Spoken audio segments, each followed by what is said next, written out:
ನಮಸ್ಕಾರ ಫ್ರೆಂಡ್ಸ್, ಮತ್ತೆ ನಿಮಗೆ ನನ್ನ ಚಾನಲ್ಗೆ ಸ್ವಾಗತ. ಇವತ್ತು ನಾನು ಕನ್ಯಾ ರಾಶಿಯವರ ಲವ್ ಲೈಫ್ ದಿನಾಂಕ 22ರಿಂದ 31ನೇ ದಿನಾಂಕದವರೆಗೂ ಹೇಗಿದೆ ಅಂತ ನಾನು ಹೇಳ್ತಾ ಇದ್ದೀನಿ. ಫ್ರೆಂಡ್ಸ್, ಖಂಡಿತ ಇದು ನಿಮಗೆ ಅನ್ವಯಿಸಿದರೆ ಮಾತ್ರ ತಗೊಳ್ಳಿ, ಇಲ್ಲ ಅಂದರೆ ಬಿಟ್ಬಿಡಿ ಅಂತ ನಾನು ಹೇಳ್ತೀನಿ. ಕನ್ಯಾ ರಾಶಿಯವರು ಈಗಾಗಲೇ ರಿಲೇಷನ್ಶಿಪ್ಪಲ್ಲಿ ಇದ್ದರೆ, ಯಾರ ಜೊತೆನಾದರೂ ಕನೆಕ್ಟ್ ಆಗಿದ್ದರೆ ಖಂಡಿತ ಅವರು ಮೀನ, ಸಿಂಹ, ಮೇಷ, ಕುಂಭ ಮತ್ತು ಧನು ಅಥವಾ ಮಕರ ರಾಶಿಯವರು ಆಗಿರಬಹುದು ಅಂತ ನಾನು ಹೇಳ್ತೀನಿ. ಸೊ ಇದು ಲಾಂಗ್ ಟರ್ಮ್ ರಿಲೇಷನ್ಶಿಪ್ಪಲ್ಲಿ ಇದ್ದರೆ ಮಾತ್ರ ನನ್ನ ಕಾರ್ಡ್ಸಲ್ಲಿ ಶೋ ಆಗಿರುತ್ತೆ.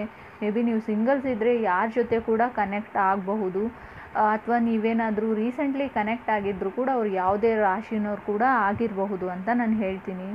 ಫ್ರೆಂಡ್ಸ್, ನನಗನ್ಸುತ್ತೆ ಫಸ್ಟ್ ಕಾರ್ಡ್ ನಾನು ಶಫಲ್ ಮಾಡಿದಾಗ ನನಗೆ 5 ಆಫ್ ವಾಂಡ್ಸ್ ಬಂದಿದೆ. So may be 5 of wands ಬಂದಿರೋದ್ರಿಂದ ತುಂಬ ಕೆಲವರಿಗೆ ಕನ್ಯಾ ರಾಶಿಯವರಿಗೆ ಲೈಫ್ ಬಗ್ಗೆ ತುಂಬ ಯೋಚನೆ ಇದೆ ಅಂತ ನನಗನ್ಸುತ್ತೆ. ಮುಂದಿನ ಜೀವನ, ಫ್ಯೂಚರ್ ಕೂಡ ಹೀಗೆ ಇರುತ್ತಾ ಏನೋ. ಎಲ್ಲರೂ ಹೇಳ್ತಾರೆ ಇವಾಗ ನಿಮಗೆ ತುಂಬ ಗುಡ್ ಲಕ್ ಬಂದಿದೆ, ಇವಾಗ ನಿಮ್ಮ ಲೈಫಲ್ಲಿ ಎಲ್ಲ ಸರಿಯಾಗಿಬಿಡುತ್ತೆ ಅಂತ. ಆದರೆ ನನಗೆ ಯಾವುದು ಮೂಮೆಂಟ್ ಕಾಣ್ತಾ ಇಲ್ಲ ನನ್ನ ಲೈಫಲ್ಲಿ ಅನ್ನೋ ಯೋಚನೆ ಇದೆ. ಮೇ ಬಿ ಇದು ಓವರ್ ಥಿಂಕಿಂಗ್ ಅಂತ ಕೂಡ ನಾನು ಹೇಳ್ತೀನಿ ಕೆಲವರಿಗೆ, ಕನ್ಯಾ ರಾಶಿಯವ್ರಿಗೆ. ಸೊ 5 ಆಫ್ ವಾಂಡ್ಸ್ ಬಂದಿರೋದ್ರಿಂದ ಮೇ ಬಿ ನೀವು ಈಗಾಗಲೇ ನಿಮ್ಮ ಡೆಸ್ಟಿನಿ ಕನೆಕ್ಷನ್ನ ಮೀಟ್ ಆಗಿರ್ಬೋದು. ನನಗೆ ಇಲ್ಲಿ ಹೆಡ್ಡೇಕ್ ಕೂಡ ತೋರಿಸ್ತಾ ಇದೆ. ತುಂಬ ತಲೆನೋವು ಇರುತ್ತೆ ನಿಮಗೆ, ಕನ್ಯಾ ರಾಶಿಯವರಿಗೂ ನಿಮಗೋ ಅಥವಾ ನೀವು ಕನೆಕ್ಟ್ ಆಗಿರೋ ಪರ್ಸನ್ಗೋ ಅಂತ ನಂಗೆ ಅನಿಸುತ್ತೆ. ಯಾಕೋ ಏನೋ ತುಂಬ ಮೈಗ್ರೇನ್ ಪ್ರಾಬ್ಲಮ್ಸ್ ಇದೆ ಅಂತ ಅನಿಸ್ಬೋದು. ನನಗೆ 5 ಆಫ್ ವಾಂಡ್ಸ್ ಬಂದಿರೋದ್ರಿಂದ ಹೇಳ್ತಿದ್ದೀನಿ ಫ್ರೆಂಡ್ಸ್. ಅಥವಾ ಮೇ ಬಿ ನೀವು ತುಂಬ ಜಾಸ್ತಿ, ನೀವು ಯಾವುದೇ ಕೆಲಸ ಮಾಡಿದರೂ ಬೇರೆಯವ್ರ ಒಪಿನಿಯನ್ನ ಜಾಸ್ತಿ ತೊಗೊಳ್ತೀರಾ ಅಂತ ನಂಗೆ ಅನಿಸುತ್ತೆ. ಮೇ ಬಿ ಅದು ರಿಲೇಷನ್ಶಿಪ್ಪಲ್ಲಿ ಕೂಡ ಇರ್ಬೋದು. ನನಗನ್ಸುತ್ತೆ ನೀವೇ ಡಿಸಿಷನ್ನ ತೊಗೊಂಡು ನೀವೇ ಸ್ವತಃ ನಿಮ್ಮ ಕೆಲಸನ ಮಾಡಿ ಅಂತ ನಾನು ಹೇಳ್ತೀನಿ ಕನ್ಯಾ ರಾಶಿಯವರು. ಮೇ ಬಿ ಇದು ನೀವು ಕನೆಕ್ಟ್ ಆಗಿರೋ ಪರ್ಸನ್ ಕೂಡ ಈ ಥರ ಇರ್ಬೋದು. ನಿಮ್ಮ ಬಗ್ಗೆ ಬೇರೆಯವ್ರ ಹತ್ರ ಕೇಳಿ ಎನ್ಕ್ವೈರಿ ಮಾಡೋ ಥರ ಇದೆ ಇದು. ಮೇ ಬಿ ನೀವು ಕೂಡ ಆ ಥರ ಇರ್ಬೋದು. ಸೆಕೆಂಡ್ ಕಾರ್ಡ್ ನನಗೆ 9 ಆಫ್ ಸ್ವಾರ್ಡ್ಸ್ ಬಂದಿದೆ. ಸೊ ವಾಂಡ್ಸ್ ಕೆಳಗಡೆ ಮತ್ತೆ 9 ಆಫ್ ಸ್ವಾರ್ಡ್ಸ್ ಅಂದರೆ ಇಬ್ಬರ ಮಧ್ಯೆ ತುಂಬ ಭಯ ಇದೆ ಕೆಲವ್ರಿಗೆ ಅಂತ ಅನಿಸುತ್ತೆ. ನಿಮ್ಮ ರಿಲೇಷನ್ಶಿಪ್ಪಲ್ಲಿ ಅದರ್ ಪರ್ಸನ್ಗೆ ತುಂಬ ಭಯ ಇದೆ ನಿಮ್ಮ ಜೊತೆ ಕಮಿಟ್ ಆಗೋ ಕೂಡ. ಅವರಿಗೆ ಕನ್ಫ್ಯೂಸ್ಡ್ ಸ್ಟೇಟ್, ಏನು ಮಾಡಲಿ, ತುಂಬ ಭಯ ಇರೋ ಥರ ಇದೆ. ಮೇ ಬಿ ಅವ್ರಿಗೆ ಅನಿಸುತ್ತೆ ನಿಮ್ಮ ಜೊತೆ ಕಮಿಟ್ ಆಗಿಬಿಟ್ರೆ ಮತ್ತೆ ಅವ್ರ ಜೊತೆ ಎಕ್ಸ್ ಬ್ಯಾಕ್ ಆದರೆ, ಅವ್ರ ಲೈಫಲ್ಲಿ ಮುಂಚೆ ಬೇರೆ ಯಾರೋ ಇದ್ದರು, ಇವಾಗ ಬ್ರೇಕಪ್ ಆದಮೇಲೆ ನಿಮ್ಮ ಜೊತೆ ಕಮಿಟ್ ಆಗಿರ್ಬೋದು. ಮೇ ಬಿ ಅದರ್ ಪರ್ಸನ್ ಇರ್ಬೋದು, ಇದು ನೀವು ಈ ಥರ ಇರ್ಬೋದು. ನಿಮ್ಮ ಲೈಫಲ್ಲಿ ಯಾರೋ ಇದ್ದರು, ಈಗ ನೀವು ಬೇರೆ ಪರ್ಸನ್ ಜೊತೆ ಕಮಿಟ್ ಆಗಬೇಕು ಅಂತ ಅಂದ್ಕೊಂಡಿದ್ದೀರಾ. ಆದರೆ ನಿಮಗೆ ಎಕ್ಸ್ ಮತ್ತೆ ಬ್ಯಾಕ್ ಆದರೆ ಏನು ಮಾಡಬೇಕು ಅನ್ನೋ ಫಿಯರ್ ಇರ್ಬೋದು ಅಂತ ನನಗನ್ಸುತ್ತೆ. ಸ್ಟೇಬಲ್ ಮೈಂಡ್ ಇಲ್ಲ ನಿಮ್ಮದಾಗಿರ್ಬೋದು ಕನ್ಯಾ ರಾಶಿಯವ್ರದ್ದು, ಅಥವಾ ನೀವು ಕನೆಕ್ಟ್ ಆಗಿರೋ ಪರ್ಸನ್ ಆಗಿರ್ಬೋದು.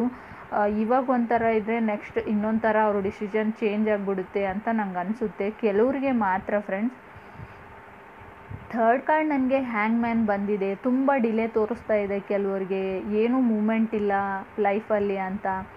ಕೆಲವ್ರಿಗೆ ಅವ್ರ ರಿಲೇಷನ್ಶಿಪ್ ಬಗ್ಗೆ ಗ್ಯಾರಂಟಿನೂ ಇಲ್ಲ, ಕಮಿಟ್ ಆಗಿದ್ರು ಕೂಡ ಏನೋ ನನಗೆ ನಂಬಿಕೆ ಇಲ್ಲ ಅವ್ರ ಮೇಲೆ ಅನ್ನೋ ಥರ ಇದೆ. ಕನ್ಯಾ ರಾಶಿಯವರು ನೀವು ಈ ಥರ ಅಂದ್ಕೊಳ್ತಿರ್ಬೋದು ಅದರ್ ಪರ್ಸನ್ಗೆ, ಅಥವಾ ಅದರ್ ಪರ್ಸನ್ ಕೂಡ ನಿಮ್ಮ ಬಗ್ಗೆ ಈ ಥರ ಯೋಚನೆ ಮಾಡ್ತಿರ್ಬೋದು. ಸೆಕ್ಯೂರಿಟಿ ಇಲ್ಲ, ಎಮೋಷ್ನಲ್ ಸೆಕ್ಯೂರಿಟಿ ಅಂತ ಅನಿಸುತ್ತೆ. ಅವರಿಗೆ ಕಾಣ್ತಾ ಇದೆ ಈ ಥರ, ಇದೇ ಥರನೇ ಇದೆ ಅಂತ. ಇಲ್ಲಿ ಮತ್ತೆ ನಾನು ಹೇಳ್ತೀನಿ 9 ಆಫ್ ವಾಂಡ್ಸ್ ಮತ್ತು ಹ್ಯಾಂಗ್ ಮ್ಯಾನ್ ಬಂದಿರೋದ್ರಿಂದ ನಾನು ಮತ್ತೆ ಓವರ್ ಥಿಂಕಿಂಗ್ ಅಂತ ಹೇಳ್ತೀನಿ. ಕನ್ಯಾ ರಾಶಿಯವರು ನೀವಾಗಿರ್ಬೋದು, ಲೈಫಲ್ಲಿ ಏನು ಬರುತ್ತೆ ಅದೇ ಫ್ಲೋ ಅಲ್ಲಿ ತೊಗೊಳ್ಳಿ ಫ್ರೆಂಡ್ಸ್. ನಾವೇನು ಚೇಂಜ್ ಮಾಡೋಕ್ಕಾಗಲ್ಲ, ಡೆಸ್ಟಿನಿ ಮೊದಲೇ ಡಿಸೈಡ್ ಆಗಿರುತ್ತೆ ಅಂತ ನಾನು ಹೇಳ್ತೀನಿ. ಅದು ಹೇಗಿರುತ್ತೋ ಹಾಗೆ ಅದನ್ನು ನಾವು ತೊಗೊಳ್ಬೇಕು ಅಂತ. ಫೋರ್ತ್ ಕಾರ್ಡ್ ನನಗೆ 2 ಆಫ್ ವಾಂಡ್ಸ್ ಬಂದಿದೆ. ಯಾಕೋ ಗೊತ್ತಿಲ್ಲ, 5 of wands, 2 of wands, 9 of wands, hang man. Fourth card 2 of wands. ಮತ್ತೆ ನಂಗೆ ಅನಿಸುತ್ತೆ ಅದರ್ ಪರ್ಸನ್ ತುಂಬ ವರಿ ಮಾಡ್ತಾ ಇದ್ದಾರೆ, ಕಮ್ಯುನಿಕೇಷನಲ್ಲಿ ಡಿಲೇ ಇದೆ. ಮೇ ಬಿ ನೀವಿಬ್ಬರು ಮಾತಾಡ್ತಾ ಇಲ್ಲ ಬ್ರೇಕಪ್ ಆದಮೇಲೆ ಅನಿಸುತ್ತೆ ನನಗೆ. ಕಮ್ಯುನಿಕೇಷನ್ ಸ್ಟಾಪ್ ಆಗಿದೆ. 2 ಆಫ್ ವಾಂಡ್ಸ್ ಅಂದರೆ ಇಬ್ಬರ ಮಧ್ಯೆ ಒಂದು ವಾಲ್ ಥರ ಇದೆ, ಅದನ್ನು ಬ್ರೇಕ್ ಮಾಡೋಕ್ಕೆ ಆಗ್ತಾಯಿಲ್ಲ. ನಿಮಗೆ ಕನ್ವಿನ್ಸ್ ಮಾಡೋಕ್ಕಾಗ್ತಾ ಇಲ್ಲ ಅದರ್ ಪರ್ಸನ್ಗೆ. ಸೊ ಅದರ್ ಪರ್ಸನ್ ಕೂಡ ನಿಮಗೆ ಕನ್ಫ್ಯೂಸ್ ಮಾಡಿಕೊಂಡು ನಿಮ್ಮನ್ನು ಕನ್ವಿನ್ಸ್ ಮಾಡೋಕ್ಕೆ ಟ್ರೈ ಮಾಡ್ತಾ ಇದ್ದಾರೆ, ಆದರೆ ಅವರಿಗೆ ಆಗ್ತಾ ಇಲ್ಲ ಅಂತ ನಂಗೆ ಅನಿಸುತ್ತೆ. 2 ಆಫ್ ವಾಂಡ್ಸ್ ನನಗೆ ಹೇಳ್ತಾ ಇದೆ.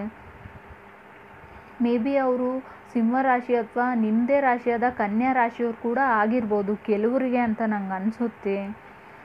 ತುಂಬ ಏನೋ ಹರ್ಟ್ ಆಗಿದೆ ಅಂತ ಅನಿಸುತ್ತೆ ಇಬ್ಬರ ಮಧ್ಯೆ. ಸಡನ್ನಾಗಿ ಏನೋ ಮಿಸ್ಅಂಡರ್ಸ್ಟ್ಯಾಂಡಿಂಗ್ ಕೂಡ ಇರ್ಬೋದು. ನೀವು ಮಾಡದೇ ಇರೋ ತಪ್ಪನ್ನು ನೀವು ಮಾಡಿದ್ದೀರಿ ಅಂತ ಅಂದ್ಕೊಂಡಿರ್ಬೋದು. ಅವರು ಮೇ ಬಿ ನಿಮ್ಮ ಲೈಫಲ್ಲಿ ಬೇರೆ ಯಾರೋ ಬಂದಿದ್ದಾರೆ ಅಂತ ಅವ್ರಿಗೆ ಅನಿಸಿರ್ಬೋದು. ಅಥವಾ ನಿಮಗೆ ಕನ್ಯಾ ರಾಶಿಯವರಿಗೆ ಅದರ್ ಪರ್ಸನ್ ಲೈಫಲ್ಲಿ ಯಾರೋ ಇದ್ದಾರೆ ಅಂತ ಡೌಟು ಅಂತ ಟ್ರಸ್ಟ್ ಇಶ್ಯೂಸ್ ಅಂತ ನಾನು ಹೇಳ್ತೀನಿ. ನಂಬಿಕೆ ಪ್ರಶ್ನೆ ಇದು. ನಂಬಿಕೆ ಎಲ್ಲ ಹೊರಟೋಗ್ಬಿಟ್ಟಿದೆ ಕೆಲವರಿಗೆ ಅಂತ ನಾನು ಹೇಳ್ತೀನಿ. ಫಿಫ್ತ್ ಕಾರ್ಡ್ ಕೂಡ ನನಗೆ ಮತ್ತೆ 3 ಆಫ್ ವಾಂಡ್ಸ್ ಬಂದಿದೆ. 2 ಆಫ್ ವಾಂಡ್ಸ್ ಕೆಳಗಡೆ 3 ಆಫ್ ವಾಂಡ್ಸ್. ಮತ್ತೆ ನಾನು ಹೇಳ್ತೀನಿ ಅದರ್ ಪರ್ಸನ್ನು ಮೇ ಬಿ ಕನ್ಯಾ ರಾಶಿಯವ್ರಿಗೆ ನಿಮಗೆ ಅದರ್ ಪರ್ಸನ್ ತುಂಬ ಕನ್ವಿನ್ಸ್ ಮಾಡೋಕ್ಕೆ ಟ್ರೈ ಮಾಡ್ತಾ ಇದ್ದಾರೆ. ನಿಮಗೋಸ್ಕರ ವೇಟ್ ಮಾಡ್ತಾ ಇದ್ದಾರೆ. ಮೇ ಬಿ ಕೆಲವರು ಕನ್ಯಾ ರಾಶಿಯವರು ಯಾವುದೋ ಗುಡ್ ನ್ಯೂಸ್ಗೋಸ್ಕರ ವೇಟ್ ಮಾಡ್ತಿರ್ಬೋದು. ನೀವು ಕನೆಕ್ಟ್ ಆಗಿರೋ ಪರ್ಸನ್ ಇಂದ ಬರುತ್ತೆ ಅಂತ. ಕೆಲವ್ರಿಗೆ ಇಲ್ಲಿ ನಾನು ಫ್ಯಾಮ್ಲಿ ಇಶ್ಯೂಸ್ ಕೂಡ ಹೇಳ್ತೀನಿ. ನಿಮ್ಮ ಫ್ಯಾಮ್ಲಿಯಲ್ಲಿ ಏನೋ ಸಮಸ್ಯೆ ಆಗಿರ್ಬೋದು ಕನ್ಯಾ ರಾಶಿಯವ್ರಿಗೆ, ಅಥವಾ ನೀವು ಕನೆಕ್ಟ್ ಆಗಿರೋ ವ್ಯಕ್ತಿ ಫ್ಯಾಮ್ಲಿಯಲ್ಲಿ, ಅಥವಾ ನಿಮ್ಮ ಬಗ್ಗೆ ಈ ವಿಷಯ ಗೊತ್ತಾಗಿರ್ಬೋದು ಮನೆಯಲ್ಲಿ ಅಂತ ಹೇಳ್ತೀನಿ. ಮೇ ಬಿ ಅವರಿಗೆ ಏನೋ ಗೊತ್ತಿಲ್ಲ ನಿಮ್ಮ ಜೊತೆ ಈ ರಿಲೇಷನ್ಶಿಪ್ನ ಕೆಲವರಿಗೆ ಕಂಟಿನ್ಯೂ ಮಾಡೋಕ್ಕಾಗಲ್ಲ. ಅವ್ರ ಫ್ಯಾಮ್ಲಿ ಜೊತೆಗೆ ಹೋಗ್ತಾರೆ ಅಂತ ನಾನು ಹೇಳ್ಬೋದು ಅಂತ ಅನಿಸುತ್ತೆ ನನಗೆ. ಮೇ ಬಿ ಕೆಲವ್ರಿಗೆ ಮಾತ್ರ ನಾನು ಹೇಳ್ತೀನಿ ತುಂಬ ಫ್ಯಾಮ್ಲಿ ಇಶ್ಯೂಸ್ ಇವೆ ಫ್ಯಾಮ್ಲಿಯಲ್ಲಿ. ನೀನು ಈ ಥರ ಮಾಡಿದರೆ ನಾವು ಮುಂದೆ ನಾವೇನು ಮಾಡಬೇಕು ನಮಗೆ ಗೊತ್ತಿದೆ. ನಿಮಗೆ ನಾವು ಬೇಕಾ ಅಥವಾ ನಿಮಗೆ ಆ ವ್ಯಕ್ತಿ ಬೇಕಾ ಅನ್ನೋ ಕ್ವಶನ್ಸ್ ಕೂಡ ಇದೆ ಇಲ್ಲಿ. ತುಂಬ ಜಗಳಗಳು ತೋರಿಸ್ತಾ ಇದೆ. ತುಂಬ ಡ್ರಾಮಾ ಅಂತ ನಾನು ಹೇಳ್ತೀನಿ. 6th ಕಾರ್ಡ್ ನನಗೆ 8 ಆಫ್ ಸ್ಪಾಟ್ಸ್ ಬಂದಿದೆ. ತುಂಬ ಡಿಫಿಕಲ್ಟೀಸ್ ಇದೆ ಕನ್ಯಾ ರಾಶಿಯವ್ರಿಗೆ ರಿಲೇಷನ್ಶಿಪ್ಪಲ್ಲಿ. ನನಗೆ ಗೊತ್ತಿಲ್ಲ, ಕೆಲವ್ರು ಚೆನ್ನಾಗಿರ್ಬೋದು, ಕೆಲವ್ರಿಗೆ ನಾನು ಹೇಳೋ ಹಾಗೆ ಹ್ಯಾಂಗ್ಮ್ಯಾನ್ ಬಂದಿರೋದ್ರಿಂದ ಎಲ್ಲ ಸರಿಯಾಗೇ ಹೋಗ್ತಾ ಇದೆ, ಅಪ್ ಆ್ಯಂಡ್ ಡೌನ್ಸ್ ಇಲ್ಲ.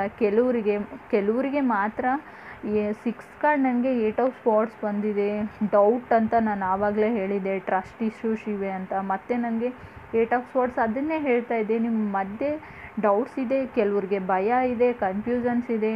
ಮೇ ಬಿ ನಾವು ಕಮಿಟ್ ಆಗಬಾರ್ದು, ಈ ರಿಲೇಷನ್ಶಿಪ್ಪಲ್ಲಿ ಇರಬಾರ್ದು, ನನಗೇನು ಹೇಳೋಕ್ಕಾಗ್ತಾ ಇಲ್ಲ, ಏನು ಮಾಡಬೇಕು ಅಂತ. ಏನೋ ಗೊತ್ತಿಲ್ಲ, ನೆಗೆಟಿವ್ ಥಿಂಕಿಂಗ್ ತುಂಬ ಇದೆ. ಮೇ ಬಿ ನೀವು ರಿಪ್ಲೈ ಮಾಡ್ತಾ ಇಲ್ಲ ಅವ್ರ ಮೆಸೇಜ್ಗೆ, ಮಾಡಿದರೂ ಕೂಡ ತುಂಬ ನೆಗೆಟಿವ್ ಆಗಿ. ಅವರು ಅದರ್ ಪರ್ಸನ್ ನಿಮಗೆ ಆ ಥರ ಮಾಡ್ತಿರ್ಬೋದು. ಟೆಕ್ಸ್ಟ್ ಮಾಡ್ತಾ ಇದ್ದಾರೆ ತುಂಬ, ನೀವಾಗಿರ್ಬೋದು ಅದರ್ ಪರ್ಸನ್ ನಿಮಗಾಗಿರ್ಬೋದು. ಆದರೆ ಅಲ್ಲಿಂದ ಬರೋ ರಿಪ್ಲೈ ಮಾತ್ರ ತುಂಬ ನೆಗೆಟಿವ್ ಆಗಿರುತ್ತೆ. ಯಾವುದೇ ಹೋಪ್ಸ್ ಕೂಡ ನಿಮಗೆ ಕಾಣೋದಿಲ್ಲ ಕನ್ಯಾ ರಾಶಿಯವ್ರಿಗೆ. ಅಥವಾ ನೀವು ಅದರ್ ಪರ್ಸನ್ಗೆ ಈ ಥರ ಮಾಡ್ತಾ ಇರ್ಬೋದು. ಅದರ್ ಪರ್ಸನ್ ಕೂಡ ನಿಮ್ಮ ಬಗ್ಗೆ ಯಾವುದೇ ಹೋಪ್ಸ್ ಕಾಣ್ತಾ ಇಲ್ಲ ಅಂತ ನಾನು ಹೇಳ್ತೀನಿ. ಕೆಲವರಿಗೆ ನನಗೆ ಗೊತ್ತಿಲ್ಲ ಯಾಕೆ ಇಷ್ಟೊಂದು ಡೌಟ್ ಇದೆ. ಇಷ್ಟೊಂದು ಡೌಟ್ ಇರೋರು, ಇಷ್ಟೊಂದು ಭಯ ಇರೋರು, ನೀವು ಕನೆಕ್ಟ್ ಹೇಗಾದ್ರಿ, ಈ ಕಮಿಟ್ಮೆಂಟ್ಗೆ ಹೇಗೆ ಒಪ್ಕೊಂಡಿದ್ರಿ ಅನ್ನೋದೇ ನನಗೆ ತುಂಬ ಬಿಗ್ ಕ್ವಶನ್ ಅಂತ ಅನಿಸುತ್ತೆ. ಇಷ್ಟೊಂದು ಡಿಫಿಕಲ್ಟೀಸ್ ಎಲ್ಲ ನೋಡ್ತಾ ಇದ್ದೀನಿ. ಮೇ ಬಿ ನೀವೇ ಖುದ್ದು ಓವರ್ ಥಿಂಕ್ ಮಾಡಿ ನೀವೇ ತಂದಿಟ್ಕೊಂಡಿರೋದು ಅಂತ ನಾನು ಹೇಳ್ತೀನಿ. ಮೇ ಬಿ ನೀವು ಸಾರ್ಟ್ ಔಟ್ ಮಾಡ್ಕೊಳ್ಬೋದು. ಮೇ ಬಿ ನೀವು ಒಬ್ಬರ ಮುಂದೆ ಒಬ್ಬರು ಕುಂತ್ಕೊಂಡ್ಬಿಟ್ಟು ಮಾತಾಡೋ ಅಂಥ ವಿಷಯಗಳು ಇದೆ ಅಂತ ನಂಗೆ ಅನಿಸುತ್ತೆ. ಟ್ರೈ ಮಾಡಿ ಅವ್ರನ್ನ ಕಾಂಟ್ಯಾಕ್ಟ್ ಮಾಡೋದಕ್ಕೆ ಏನು ಪ್ರಾಬ್ಲಮ್ಮು, ಏನು ಇಶ್ಯೂ ಅಂತ ನಿಮ್ಮ ಫ್ಯಾಮ್ಲಿದಲ್ಲಾಗಿರ್ಬೋದು, ಅವ್ರ ಫ್ಯಾಮ್ಲಿದಲ್ಲಾಗಿರ್ಬೋದು. ಮೇ ಬಿ ಬೇರೆ ಪ್ರಾಬ್ಲಮ್ಸ್ ಕೂಡ ಇರ್ಬೋದು ನಿಮ್ಮ ಫ್ಯಾಮ್ಲಿಯಲ್ಲಿ, ನಿಮ್ಮ ವಿಷಯ ಗೊತ್ತಾಗಲಿಲ್ಲದೆ ಕೂಡ ಇರ್ಬೋದು. ಅದನ್ನು ಸಾಲ್ವ್ ಮಾಡ್ಕೊಳ್ಳಿ ಅಂತ ನಾನು ಹೇಳ್ತೀನಿ. ತುಂಬ ಕೆಲವ್ರಿಗೆ ಸಿಂಗಲ್ಸ್ ಇರೋರಿಗೆ ಖಂಡಿತ ನಾನು ಹೇಳ್ತೀನಿ, ರೀಸೆಂಟ್ಲಿ ನೀವು ಕನೆಕ್ಟ್ ಆಗಿದ್ದರೆ, ಇನ್ನು ಮುಂದೆ ಕನೆಕ್ಟ್ ಆಗಿರೋರಾಗಿದ್ದರೆ ತುಂಬ ಡೆಸ್ಟಿನಿ ಕನೆಕ್ಷನ್ ಅಂತ ಹೇಳ್ತೀನಿ. ಓವರ್ ಥಿಂಕಿಂಗ್ ಮಾಡಬೇಡಿ. ಅವ್ರು ಒಳ್ಳೆ ವ್ಯಕ್ತಿನ, ಅವ್ರು ನನಗೆ ಮೋಸ ಮಾಡಿಬಿಟ್ರೆ, ತುಂಬ ಮುಂದಿಂದೆಲ್ಲ ಇವಾಗಲೇ ಯೋಚನೆ ಮಾಡ್ತೀರಾ ನೀವು, ಮುಂದೆ ಫ್ಯೂಚರ್ ಬಗ್ಗೆ. ಸೊ ಯಾವಾಗಲೂ ಲೈಫ್ನ ಈ ದಿನ, ಈ ಡೇ, ಇವತ್ತು, ಈ ಟೈಮು, ಅದನ್ನು ನೀವು ಏನಂತಾರೆ ಲೈಫ್ನ ಲೀಡ್ ಮಾಡಿ, ಜೀವನನ ಜೀವಿಸಿ ಅಂತ ನಾನು ಹೇಳ್ತೀನಿ. ಫ್ಯೂಚರ್ ಯಾರೂ ನೋಡಿರೋದಿಲ್ಲ. ಲೈಫಲ್ಲಿ ಯಾವ ಥರ ಸಿಚುವೇಶನ್ ಬರಲಿ ಹೋಗಲಿ, ಲೈಫ್ ಈಸ್ ಲೈಫ್. ಬಂದಿರೋ ದಿನ ಬಂದ ಹಾಗೆ ತೊಗೊಳ್ಬೇಕು. ಅದನ್ನು ನಾವು ಚೇಂಜ್ ಮಾಡೋಕ್ಕೆ ಆಗಲ್ಲ ಅಂತ ಹೇಳ್ತೀನಿ. ಕನ್ಯಾ ರಾಶಿಯವ್ರಿಗೆ ತುಂಬ ತಲೆ ನೋಯ್ತಾ ಇದೆ ಅಂತ ನನಗೆ ಗೊತ್ತಾಗ್ತಾ ಇದೆ. ಪ್ಲೀಸ್ ನೀವು ಡಾಕ್ಟ್ರ್ ಹತ್ರ ಹೋಗೋದು ಒಳ್ಳೆಯದು ಅಂತ ನಂಗೆ ಅನಿಸುತ್ತೆ. ಕೆಲವ್ರಿಗೆ ಮೇ ಬಿ ನನಗೆ ಗೊತ್ತಿಲ್ಲ, ನನಗೆ ಆ ಥರ ಕಾರ್ಡಲ್ಲಿ ಶೋ ಆಗ್ತಾಯಿದೆ. ತುಂಬ ಹೆಡ್ಡೇಕ್ ಇದೆ ಕೆಲವರಿಗೆ. ಅದು ನೀವು ಓವರ್ ಥಿಂಕಿಂಗ್ ಮಾಡಿ ಮಾಡಿ ನಿಮ್ಮ ಟೆನ್ಷನ್ನಿಂದ ಬಂದಿರೋದು ಅಂತ ನಾನು ಹೇಳ್ತೀನಿ. ಫ್ರೆಂಡ್ಸ್, ನನ್ನ ಮಾಹಿತಿ ನಿಮ್ಗೆ ಇಷ್ಟ ಆಗಿದ್ದರೆ ಖಂಡಿತ ನನ್ನ ಚಾನಲ್ಗೆ ಸಬ್ಸ್ಕ್ರೈಬ್ ಮಾಡಿ ಅಂತ